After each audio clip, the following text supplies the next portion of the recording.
Hello my dear students, कैसे हैं बेटा? उम्मीद है आप लोग बहुत बढ़िया होंगे। बेटा लास्ट वीडियो में हम 8 क्वेश्चन कर चुके हैं, अब हम करेंगे क्वेश्चन नंबर 9। क्वेश्चन नंबर 9 क्या कहता है? Find the smallest value of n. N की सबसे छोटी वैल्यू बताओ, सबसे छोटी। उम्मीद है आपको फॉर्मूले सारे पता होंगे। Find the smallest value of n such that sum of first n natural number 1000 से ज्यादा है। क्या बोल रहा है question? Sum of first n natural number, sum of first n natural number is greater than 1000। कुछ ऐसा पूछ रहा है वो आपसे। sum of first n natural number is greater than 1000, जो उसने बोला मैंने लिख दिया। और sum of first n natural number का फॉर्मूला मैं आपको याद करवा चुका हूं, लिखवा चुका हूं। It is n plus 1/2। आपने अपनी कॉपी में भी लिखा हुआ है, एपी के टाइम पे हम ये काम कर चुके हैं। अब आपको निकालनी है smallest value of n. N की सबसे छोटी वैल्यू बताओ जो 1000 से बड़ी है। तो बेटा आपको यहां पे करना पड़ेगा हिट एंड ट्राई।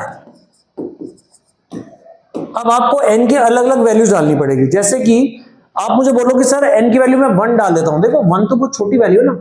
1 + 1 2, 2 से 2 बढ़ गया 1, 1 तो बहुत छोटी वैल्यू है। तो कुछ ऐसी वैल्यू सोचो जो थोड़ा इसके आसपास आए, 1000 के आसपास।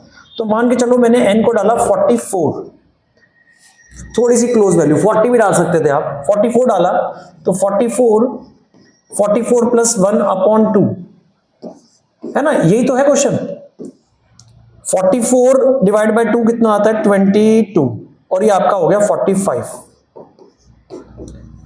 अब हम मल्टीप्लाई करके देखते हैं 22 इंटू 45 कितना होता है। 22 इंटू 45 आता है 990। लिखा आ रहा है 990 1000 से बड़ा होता है कभी? सोचो जरा, क्या 990 1000 से कभी बड़ा होता है? No, this is wrong. इसका मतलब n जो है वो 44 नहीं हो सकता। n 44 नहीं हो सकता। स्मॉलेस्ट वैल्यू ऑफ n 44 नहीं हो सकता। और मुझे ये भी पता चल गया कि 44 वैल्यू डालने पे 990 आ रहा है। तो मुझे अब 43, 42, 40 नहीं डालना, मुझे इससे बड़ी वैल्यू डाल के देखनी है। और ध्यान से देखो इन दोनों के बीच में गैप सिर्फ 10 का है, 10। तो एक काम करते हैं, हम पुट करते हैं n की वैल्यू 45। n की वैल्यू डालनी है आपको स्मॉलेस्ट वैल्यू ऑफ n निकालनी है। तो n डाला 45 डालो यहां पे। 45 plus 1/2 is greater than 1000। 45 into 46/2 greater than 1000। ये कैंसिल हो गया 23 पे। 45 इंटू 23 इज ग्रेटर देन 1000। अब 45 को हम 33 से मल्टीप्लाई करके देखते हैं कितना आ रहा है। 23 से 1035। देखो क्लियर हो गया, क्लियर। 44 डाली थी तो वैल्यू छोटी आ रही थी और 45 पे वैल्यू बड़ी आ रही है। तो ऐसी कौन सी सबसे छोटी वैल्यू होगी जिसका सम 1000 से बड़ा होगा? तो सबसे छोटी वैल्यू जो होगी वो होगी 45। यानी कि स्मॉलेस्ट वैल्यू ऑफ n जो होगी वो होगी 45, क्योंकि 45 डालने पे हमारा 1000 से बड़ा नंबर आ रहा है। ठीक है ना, तो हमारा आंसर आ गया 45। That's it. बहुत इजी और सिंपल क्वेश्चन था। नेक्स्ट क्वेश्चन अच्छा क्वेश्चन है और पहले भी हम कर चुके हैं। आप चाहो तो ये क्वेश्चन खुद भी कर सकते हो। Which term of the GP, clear लिखा है जीपी है 2832 डैश डैश डैश इज 131072। आपको बता रहे हैं कि कौन सी टर्म 131072 होगी, और हम बहुत पहले भी कर चुके हैं क्वेश्चन। इसमें फर्स्ट टर्म आपकी हो गई है 2, कॉमन रेशियो निकलेगी second term divide by first term, this is 4। GP में रेशियो निकलती है और आपके पास टीएन दे रखा है 131072। टीएन का फॉर्मूला जीपी में होता है ARN-1। ए की वैल्यू 2 है, आर की वैल्यू 4 है, n-1 इज इक्वल टू 131072। 2 इससे नीचे चला जाएगा तो 131072 को हम 2 से डिवाइड कर देंगे। तो डिवाइड करने पे क्या आएगा? डिवाइड करना आता है आपको 2 5 10, बचा कितना? 331 नहीं गलत है। 2 6 12 बचा 1 11, 2 5 10 0 इधर गया, 2 5 10 और 2 36 72। 65536। अब आपको चेक करना है 65536 किसका फैक्टर होता है। तो 65536 क्या फैक्टर करेंगे। देखो यहां पे लिखा है ना 4, तो 100% 4 का मल्टीपल ही आएगा, 4 का ही आएगा। तो आप चाहो तो डायरेक्ट 4 से ही कर करके देख लो। 4 वन दा 4, या 4 का आएगा या 2 का आएगा, उसके मल्टीपल में ही आएगा। 4 वन दा 4, 25 बचा। 4 6 दा 24, 15 बचा। 4 3 दा 12, 33 बचा। 4 33, 4 7 दा 28, 4 9 दा 36, 4 9 दा 36, 4 8 दा 32, 4 8 बचा, 1 गया, 4 4 दा 16, ऐसे 1 6 3 8 4 आ गया। फिर 4 से करके देख लो, 4 1 4 4 दा 16। अब 2 नंबर लोगे तो 0 लगाना पड़ेगा। 4 9 दा 36, 1 इधर चला गया, 2 उधर चला गया, 4 6 दा 24। फिर 4 से कर लो, 4 10 दा 40, 4 2 दा 8, 4 4 दा 16। फिर 4 से जा रहा है, 4 2 दा 8, 2 उधर गया 22, 22 यानी कि 4 5 दा 20, 4 4 2 चला गया 24, 4 6 दा 24, 4 7 दा 28, 4 6 दा 24, 1 गया, 4 4 दा 16, 4 1 दा 4 24, 4 6 दा 4 4 दा और 4 1 दा। देखो 4 पे ही जाएगा, क्योंकि इस तरफ 4 है मुझे पता है, 4 पे ही जाएगा। 1 2 3 4 5 6 7 8, इसका मतलब 4 की पावर n-1 था, और ये आ गया 4 की पावर 7 आया ना। 1 2 3 4 5 6 7 8, 8 है, 8 4 की पावर 8। दोनों तरफ बेस सेम है, तो n-1 इज इक्वल टू 8, तो n की वैल्यू आ गई 9। बहुत सिंपल था, ठीक है ना, बहुत सिंपल था। आप चाहते तो 2 2 से करते रहते तो भी यही आता, ठीक है। अब आगे लिखा write the explicit formula as well as recursive formula. बेटा एक्सप्लिसिट तुम्हें पता ही है, एक्सप्लिसिट का मतलब होता है direct formula. What is the direct formula, सबको पता है, ये जीपी सीरीज है, तो जीपी सीरीज का डायरेक्ट फॉर्मूला हमें पहले से ही पता है। टीएन का फॉर्मूला होता है ARN-1, खत्म। एक्सप्लिसिट फॉर्मूला तो पता है। अब कौन सा फॉर्मूला बताना है आपको, इसका रिकर्सिव। अब रिकर्सिव कैसे निकलेगा, देखो रिकर्सिव फॉर्मूला कहता है कि प्रीवियस टर्म को यूज करना, प्रीवियस टर्म को यूज करना, याद रखना, ठीक है। तो फर्स्ट टर्म 2 है, सेकंड टर्म 8 है, तो 8 कैसे आएगा, प्रीवियस टर्म को यूज करो। ये 2 है, ऐसा क्या करूं कि 8 आ जाए, यानी कि 4 टाइम्स ऑफ T1। पिछली टर्म को 4 से मल्टीप्लाई करूंगा तो T1 आएगा। थर्ड टर्म थी 32, अब 32 कैसे आएगा, 4 times of T2। Second term को 4 से मल्टीप्लाई करूंगा, 8 4 दा 32, तो बेटा इसकी nth टर्म क्या हो जाएगी, इसकी nth टर्म क्या हो जाएगी, 4 टाइम्स ऑफ, यहाँ 3 लिखा है तो यहाँ 2 लिखा है, यानी कि Tn-1। That's it. बहुत आसानी से अब आपको आता है, और बहुत मेहनत से आपको यहां तक पहुंचाया है, ठीक है बेटा, मेहनत करनी पड़ेगी अब आपको। फैबुलस क्वेश्चन, ए जितने मर्जी लगवा लो, मोस्ट इंपॉर्टेंट है, मोस्ट इंपॉर्टेंट है। ये सिर्फ तुम ही निकाल पाओगे अगर पेपर में आ गया, ठीक है।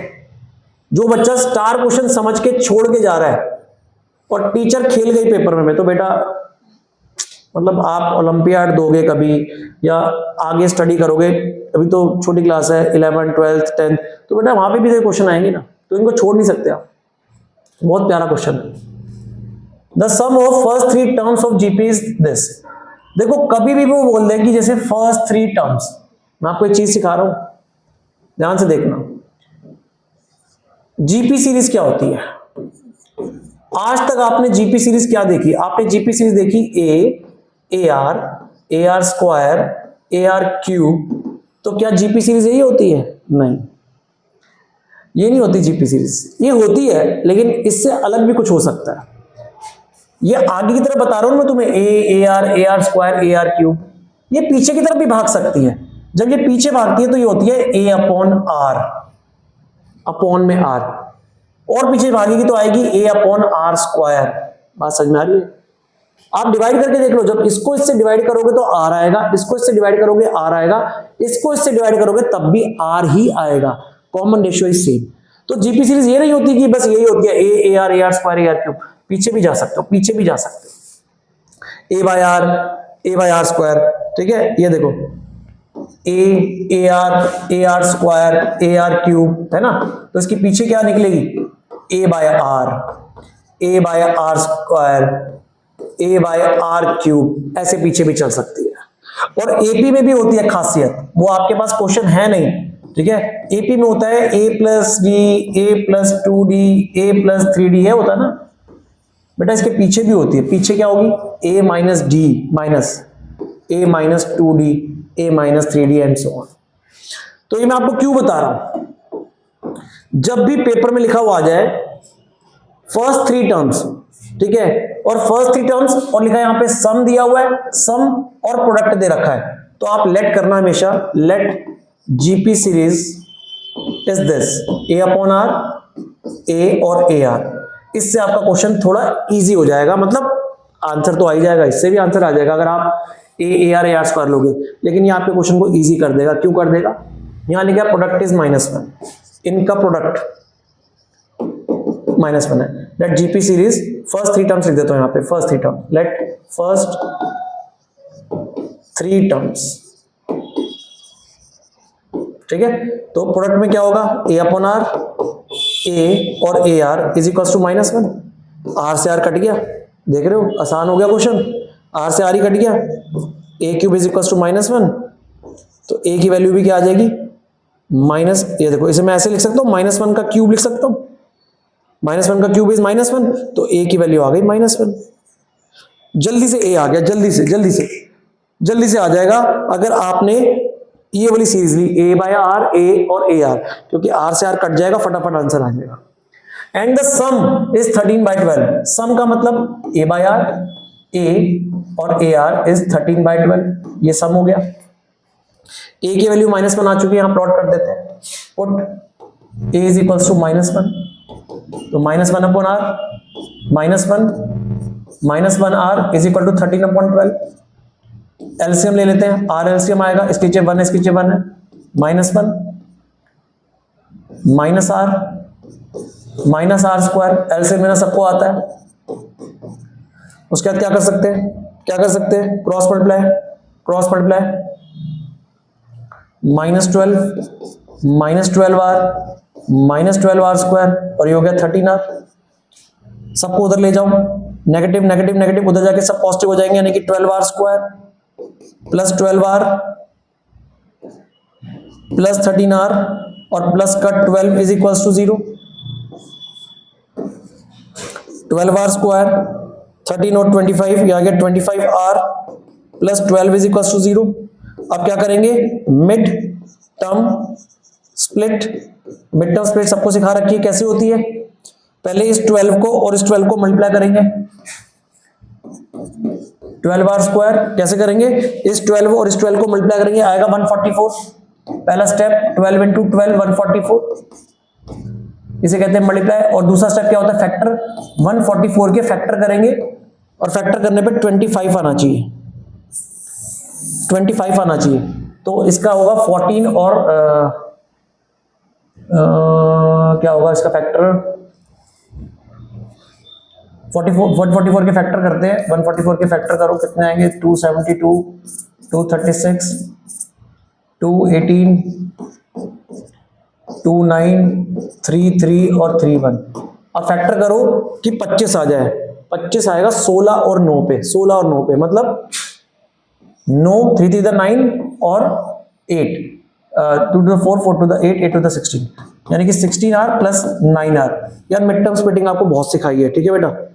25 के फैक्टर आ गए 16 और 9 प्लस 12 इज इक्वल्स टू 0। फिर कॉमन, इन दोनों में से क्या कॉमन आ सकता है, 4r, यहां बचा 3r प्लस 4। इन दोनों में से क्या कॉमन आ सकता है, 3 बचा 3r प्लस 4। एक बार ब्रैकेट और एक बार जो ब्रैकेट के बाहर होता है, तो दो फैक्टर हो गए हमारे। पहला फैक्टर 3r प्लस 4 0 के इक्वल और 4r प्लस 3 भी 0 के इक्वल। तो बेटा 3r is equal to -4, r की वैल्यू आ गई -4/3 और यहां पे r की वैल्यू आ गई -3/4। देखो दो अलग अलग रेशियोज आ रही हैं, दो अलग अलग आर आ रहा है, लेकिन ए सेम है, ए इज -1, तो दो केस अलग अलग बनेंगे, केस 1, केस 1, केस 2। ए -1 है, ए -1 है दोनों में, लेकिन आर अलग है, कॉमन रेशियो अलग है, आर -4/3 है और दूसरे केस में आर -3/4 है, आर -3/4 है। दो केसेस अलग अलग हो गए। निकालना क्या है, find the common ratio and the terms. Common ratio तो निकल गई है, वो रही, टर्म्स निकालनी है। तो हमारी टर्म क्या थी, हमारी टर्म्स थी ए,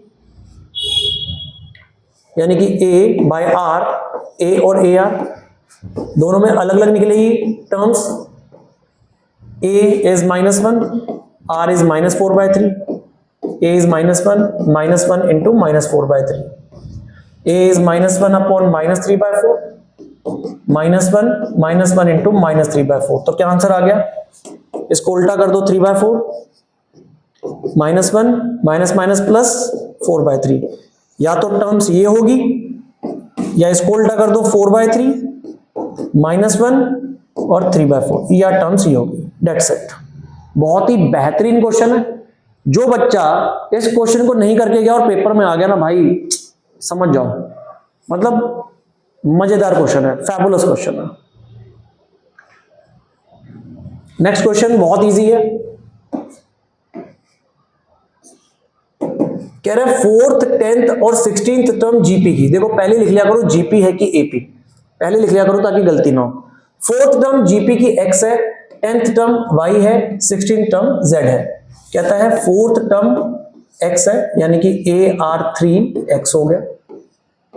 कह रहे हैं 10th टर्म y है, यानी कि AR9 y होगा, और 16th टर्म z है, यानी कि AR15 z हो गया। ठीक है, टू प्रूव करो x y z जीपी में होगा। To prove x y and z GP में होगा, ये प्रूव करना है। तो बेटा सीख लो अब आप अच्छे तरीके से, जीपी क्या कहती है, एक्स वाई जेड जीपी में होगा। तो बेटा जीपी क्या कहती है, कॉमन रेशियो सेम, यानी कि y अपॉन एक्स की जो रेशियो आएगी वो z अपॉन वाई की भी रेशियो आएगी। अगर ये रेशियो सेम हो गई तो ये जीपी में। तो y की वैल्यू क्या है, AR9, x क्या है, AR3। ठीक है, a से a कट गया, यहां बचा R6। अब z अपॉन वाई की भी निकालो, ये हमने निकाली y अपॉन एक्स की, y अपॉन एक्स की निकाली। अब z अपॉन वाई की क्या होगी, AR15, और y क्या होगा, AR9, ये भी कट गया। R15 R9 कट के 6 बचा, ये भी आ गया R6। y अपॉन एक्स की रेशियो आ रही है R6, y अपॉन एक्स की ratio R6, z upon y की भी रेशियो क्या आ रही है R6, कॉमन रेशियो सेम है, so it is in GP, it is in GP, ये जीपी में हो। बहुत सिंपल था। मैं क्वेश्चन लीक कर रहा हूं, पेपर में आएगा तुम्हारे, ठीक है, क्वेश्चन लीक कर रहा हूं, एक सबके पेपर में आएगा, एक्स्ट्रा क्वेश्चन के नाम से ही सबके पेपर में आएगा, गारंटी है, गारंटी है भाई। ठीक है, मान लो यदि आओगा, ध्यान से समझना, ध्यान से समझना। अगर पेपर में लिखा है if A, B and C are in AP, या लिखा हुआ पेपर आ गया if A, B, C are in GP, तो इसका एक कंक्लूजन समझ लो, पेपर में आएगा, गारंटी है मेरी। ABC अगर AP में है तो क्या होता है, कॉमन डिफरेंस सेम होता है, तो D क्या होगा, B माइनस A का जो कॉमन डिफरेंस होगा वो किसके इक्वल होगा, C माइनस B के। दिमाग लगाओ, B माइनस A का जो डिफरेंस आएगा वो C माइनस B का भी डिफरेंस आएगा। सोच लो, what is difference, B minus A, C minus B, दोनों इक्वल होंगे। ये रहा B, ये B इधर आ गया प्लस B, A उधर चला गया A प्लस C, तो 2B is equals to A plus C, और B की वैल्यू क्या आ गई, A प्लस C बाय 2। ये याद कर लो हमेशा के लिए। अगर वो कह दे कि ABC AP में है, ABC AP में है, तो 2B मतलब जो बीच वाला है, 2B जो होता है वो A प्लस C के इक्वल होता है। या ये याद कर लो या ये याद कर लो, नहीं याद हो रहा तो कॉमन डिफरेंस निकाल लो, इसमें से ये माइनस, इसमें से ये माइनस। तो if A B C are in A P याद कर लो तो 2b equal to A plus C होता है, 2b equal to A plus C होता है, याद कर लो, गारंटी है, गारंटी गारंटी गारंटी, पेपर में आएगा। और अगर एबीसी जीपी में है तो कॉमन रेशियो सेम होती है, तो बी अपॉन ए की जो रेशियो आएगी वही सी अपॉन बी की भी आएगी, तो क्रॉस करो तो B square is equal to A C, दिमाग में डाल लो, पेपर में आएगा। गारंटी लिख दिया अरुण सर ने, साइन कर दिए, साइन कर दिए, ठीक है ना। तो अगर एबीसी एपी में है तो 2b ए प्लस सी होता है, और अगर जीपी में है तो बी स्क्वायर ए सी होता है। इसके ऊपर एक क्वेश्चन देख लो, मजा आ जाएगा। मान लो पेपर में आ गया x 4 और 8 are in AP, find x, ये क्वेश्चन आता है पेपर में ऐसे। तो क्या करोगे, this is A B C, अगर एपी में है तो क्या बताया, 2b is equal to A plus C बताया ना। तो ये a है, ये b है और ये c है, यानी कि 2b, यानी कि 2 into 4 a plus c, x plus 8, समझ गए। तो कितना आ गया, 8 is equal to x plus 8, x equal to 8 minus 8, यानी कि x की वैल्यू 0 है, पेपर में आएगा। और पेपर में ऐसा दूसरा क्वेश्चन क्या आ सकता है, जीपी में क्या आ सकता है, मान लो लिखा है 2 4 2x 8 are in GP, value बदल सकती है, वैल्यू बदल सकती है, पेपर में आना जरूर है 100%। तो आप लिखोगे x अपॉन 2, अगर ये a है, ये b है और ये c है, तो अरुण सर डायरेक्ट बता देते हैं क्या सिखाया था। अगर abc जीपी में है, अगर abc जीपी में है तो b स्क्वायर क्या होता है, a से, तो b का स्क्वायर यानी कि x का स्क्वायर, a इंटू सी यानी कि 2 into 8, x square is equal to 16, x is equal to 4। Check कर लेना, सबके पेपर में आएगा ये क्वेश्चन, ठीक है, लिख लेना इसे कॉपी में।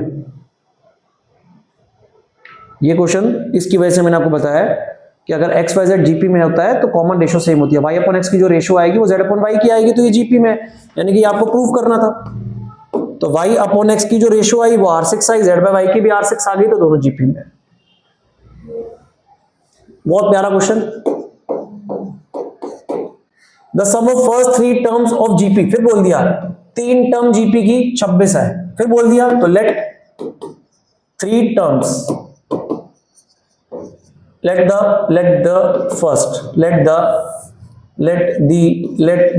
first three terms of GP क्या लेंगे बताओ, a by r, a और ar, ये ले लेते हैं।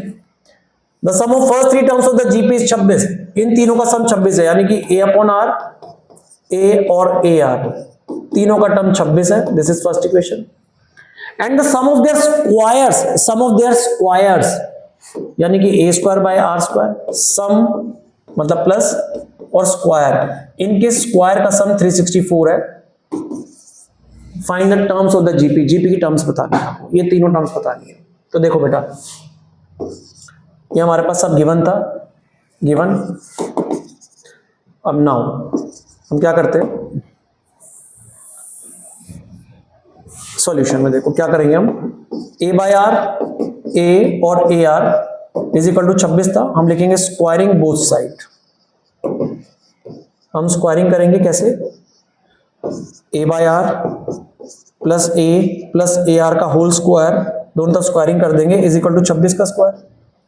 आप सबको एक आइडेंटिटी याद करवा रखी है अरुण सर ने, a plus b plus c का होल स्क्वायर क्या होता था, a square plus B square plus C square plus 2 common ले लो, 2ab 2bc और 2ca, ठीक है ना। तो 2 कॉमन ले लोगे तो 2ab 2bc 2ca, 2 कॉमन आ गया, तो इसमें आइडेंटिटी लगाओ तो क्या बनेगी,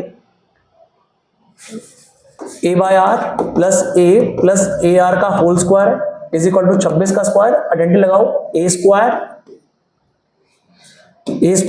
प्लस बी स्क्वायर प्लस सी square plus 2ab plus 2 common आ चुका है bc प्लस 2 कॉमन आ चुका है ca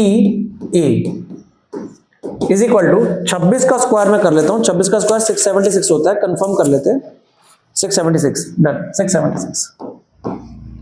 अब देखो इसकी वैल्यू हमें दे रखी है, A square by R square, A square और ए स्क्वायर आर स्क्वायर, देखो इसकी वैल्यू दे रखी है, ये रही इसकी वैल्यू है 364, ये वैल्यू दे रखी है हमें 364, तो इस पूरे की जगह पे आ गया 364 2। ध्यान से देखो, इस पूरे में से हम a कॉमन निकाल ले, अगर a कॉमन निकाल ले तो क्या बचेगा a, अगर यहां से a कॉमन निकाल लूंगा तो a बाय r, यहां से a कॉमन निकाल लूंगा तो a r, और यहां से a कॉमन निकालूंगा, ये तो r से r कट गया, यहां से a कॉमन निकालूंगा तो एक a बचेगा इज इक्वल टू 676।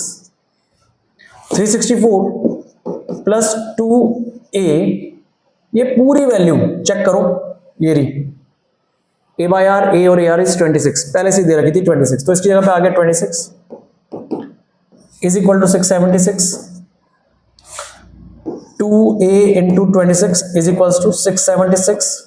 364 उधर जाके माइनस हो जाएगा,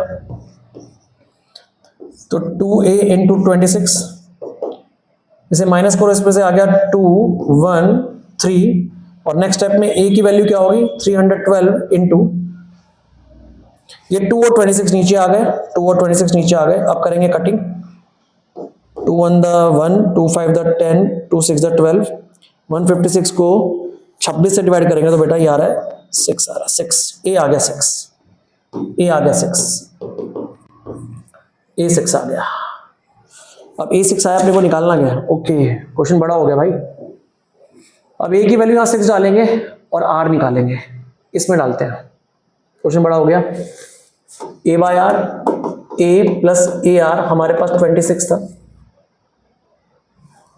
a बाय r, a और a r 26 था, put a equal to 6, a की वैल्यू 6 आई है, प्लॉट करो 6 बटा r, 6 r is equal to 26, LCM ले लो r, 6 plus 6r plus 6r square equal to 26, cross multiply करो, 6 plus 6r plus 6r square equal to 26r, 6r square, इसको इधर बुलाओ, 26 नेगेटिव हो जाएगा, यहाँ 6 है तो minus 20r plus 6 equal to 0, equation छोटी हो सकती है 2 से डिवाइड करके, तो 3r square minus 10r plus 3 equal to 0, mid term split सिखा रखा है, 3 और 3 9, 9 के फैक्टर की 10 आ जाए तो आएगा 3r square, 9r minus r, क्योंकि 9 और 1 10, इन दोनों में से कॉमन, इन दोनों में से कॉमन, 3r कॉमन आ गया तो बचा r माइनस 3, माइनस 1 कॉमन आ गया तो r माइनस 3 इक्वल टू 0, तो बेटा r माइनस 3 और 3r माइनस 1, दो केस हो गए, r माइनस 3 0 के इक्वल और 3r माइनस 1 भी 0 के इक्वल, r की वैल्यू 3 आ गई,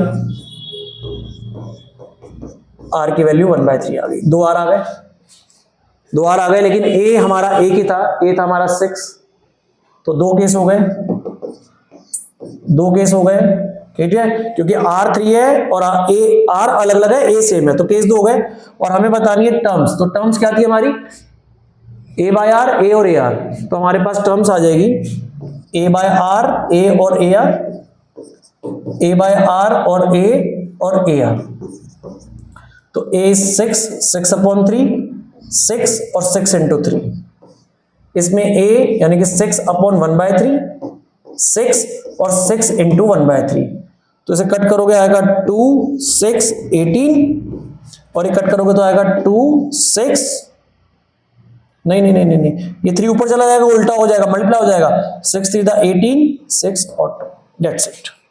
क्वेश्चन लंबा है बट बेहतरीन क्वेश्चन, बेहतरीन क्वेश्चनों में, बेहतरीन क्वेश्चन जब आएगा अच्छे अच्छे को हिला देगा भैया, जिसने सॉल्व नहीं कर रखा होगा, बढ़िया क्वेश्चन है। अब बचे अपने पास दो क्वेश्चन, जल्दी से निपटा लेते हैं, बहुत बढ़िया चीज है, ध्यान से समझना, बहुत बढ़िया चीज है। Suppose P1 is 1, P1 is 1 and P2 is 2, P1 1 है, P2 2 है, और कुछ लिखा है यहाँ पे, ये देखो एक सीरीज दे रखी है, इसको समझो। अच्छा ये क्वेश्चन अगला क्वेश्चन करने के बाद ज्यादा अच्छा समझ में आएगा, अगला क्वेश्चन करने के बाद, ठीक है। Pn देखना तो ये भी है, नोटिंग भी करनी है। Pn क्या दे रखा है, P1 P2 Pn minus 1 plus 1, ये एक सीरीज दे रखी है, देखो यहां से। ये क्वेश्चन अगला क्वेश्चन करने के बाद और क्लियरिटी लेगा, ठीक है। सपोज P1 दे रखा है, P2 दे रखा है, P1 दे रखा है, P2 दे रखा है, n 2 से बड़ा है, अच्छा चलो ठीक है, और यहाँ पे कुछ एक सीरीज दे रखी है, find the value of P1 P2 P8, भाई क्या चाह रहा है, P1 P2 dash dash P8 तक वैल्यू निकालो। भाई P1 P2 दे रखी है, P3 कैसे निकलेगा ध्यान से समझना। अगर मैं n को डालता हूं 3, n को मैं 3 डालता हूं, यहां पे 3 डालो P3। अब मैं जो बात बता रहा हूं ध्यान से सुनना, सीरीज को देखो P1 P2 Pn-1, सीरीज को देखो, ये सीरीज है, ये सीरीज है, ठीक है। अब ध्यान से समझना जो मैं बताना चाह रहा हूं। यहां पे लिखा है P3, अब लास्ट वाली सीरीज को देखो, लिखो यहां पे n-1 लिखा है। अगर मैं यहां पे 3 डालूंगा तो 3-1, यस और नो। अगर मैं n को डालूंगा 3 तो 3-1 यानी कि P2। इसका मतलब है आपको 2 टर्म लेनी है, 3-1 इज P2 यानी कि P1 प्लस P2। अगर यहां पे लिखा आ रहा है 3-1 इज 2, तो इसका मतलब P1 और P2 लेना है बस, +1, दैट्स इट। आएगा धीरे धीरे समझ में। What is P1? 1, what is P2? 2 +1। ये +1 कौन सा आया? ये वाला +1 आया, दिस इज 4। दोबारा देखो, अगली वैल्यू क्या निकालनी है? 3 के बाद निकालते हैं 4। अब अगर आप इस सीरीज में 4 लिखोगे, 4 तो 4 - 1 आता है 3, यानी कि आपको 3 तक लेना है, यानी कि P4 कितना आ गया? P1 P2 और P3। यहां पे जब आप 4 डालोगे तो 4 - 1 आता है 3, यानी कि P3, यानी कि P3 तक की सीरीज लेनी है। P1 P2 P3 प्लस 1 तो ये वाला प्लस हो रहा है, ये वाला। इसका मतलब P4 की वैल्यू क्या आएगी? P1 1, P2 2 और P3 क्या निकला है? 4। P3 4 है तो यहां 4 डाल दो +1, तो कितना आ गया? P4 कितना आ गया?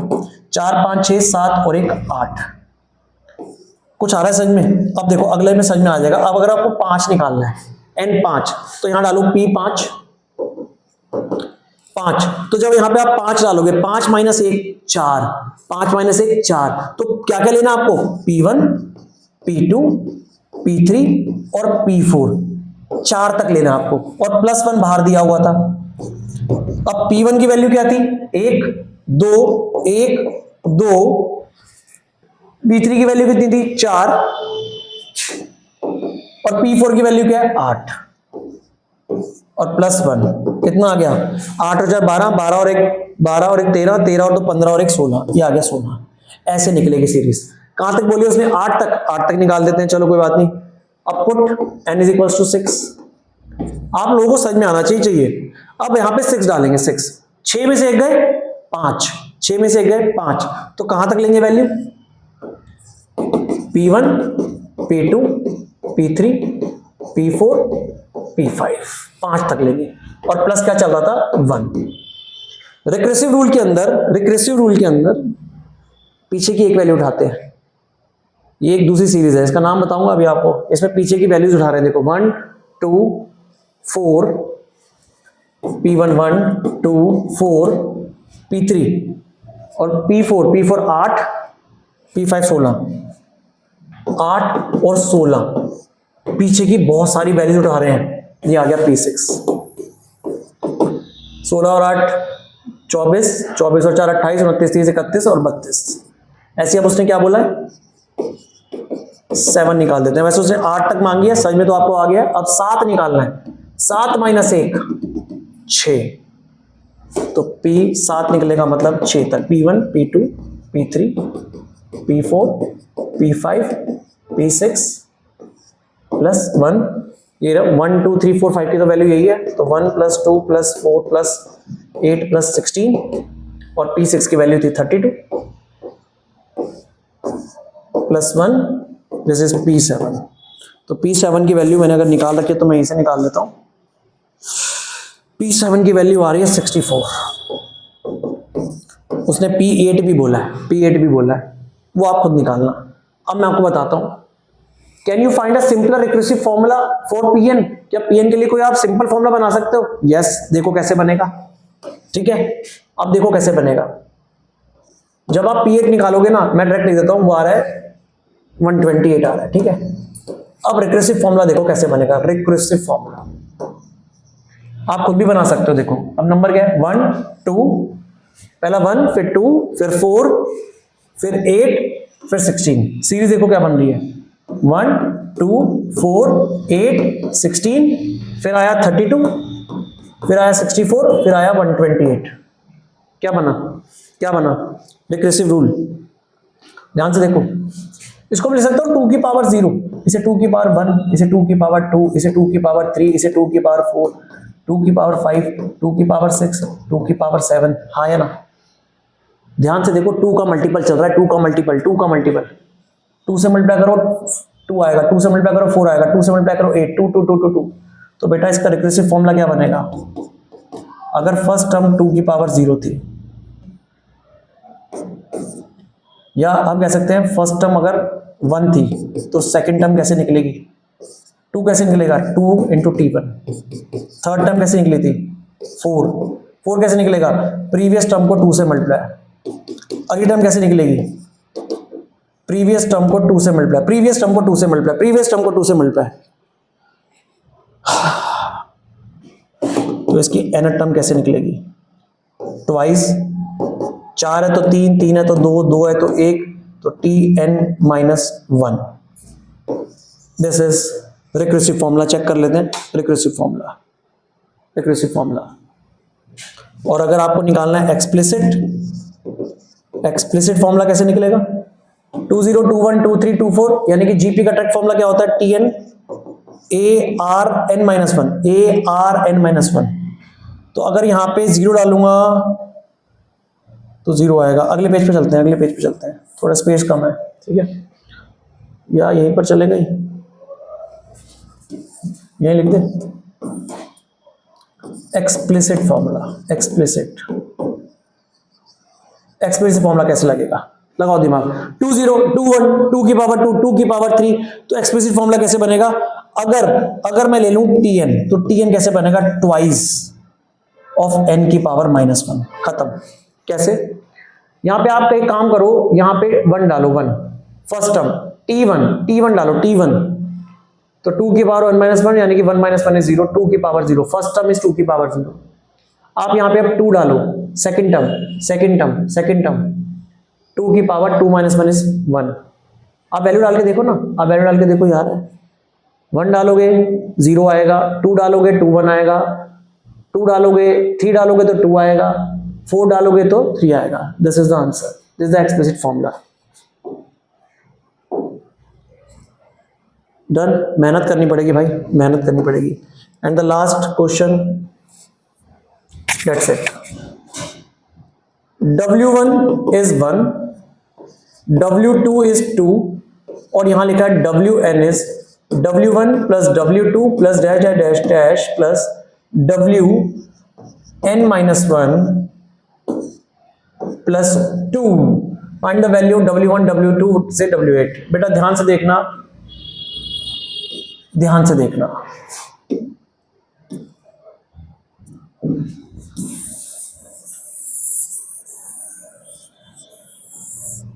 ध्यान से देखना।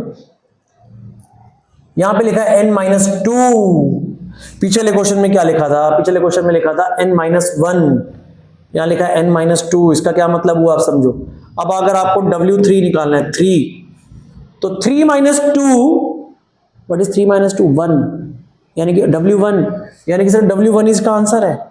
W1 plus 2, W1 is 1 plus 2, it is 3। That's it. Check करें एक बार, दैट्स इट। तो यानी कि पुट करा मैंने n को 3। अब अगर आप पुट करते हो n को 4, अगर आप n को 4 डालते हो तो 4 - 2 इज 2, यानी कि W2, यानी कि आपको सिर्फ 2 तक वैल्यू लेनी है, यानी कि W4 is equals to W1 plus W2, और प्लस 2 तो बाहर है ही। W1 1, W2 2 plus 2, this is 5। देखते रहो, मजा आएगा। अब आप डालोगे put n is equals to 5, डालो यहां पे 5 डालो, 5 - 2 इज 3, यानी कि 3 तक वैल्यू लेनी है, 3 तक वैल्यू लेनी है, 3। तो यहां पे पहले 5 डालो, यहां 5 डालो, W5 लिख दिया। अब यहां लिखो 5 - 2 इज 3, तो 3 तक वैल्यू लेनी है, W1 W2 और W3। यही है कॉन्सेप्ट, प्लस 2। W1 की वैल्यू 1, W2 की वैल्यू 2, W3 की वैल्यू 3 प्लस 2, 3 और 2 5 और 1 6 और 8, तो 10 इज इक्वल्स टू 6। तो W6 6 माइनस 2 कितना होता है बेटा? 6 माइनस 2 4, यानी कि आपको लेनी है 4 तक value, W1 W2 W3 W4 और प्लस क्या है 2।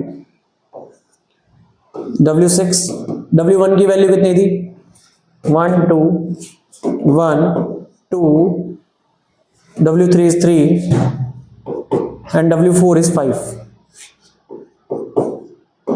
प्लस 2, कितना आ गया? 5 और 3 8, 2 10 11 और 12 13, ऐसे ही W8 तक निकाल लेंगे। अब वो कहता है do you recognise this sequence? पहले सीक्वेंस देखिए क्या बना है, 1 2 3 5 1 2 3 5 8 13 8 13, ठीक है बेटा। अब मैं आपको एक बात बता दूं, यस द अबव सीक्वेंस, आपकी बुक में एक नाम दे रखा है, अगर हम प्रीवियस दो टर्म्स को यूज करते हैं तो सीक्वेंस का नाम है विरहाकांता, VIRAHANK,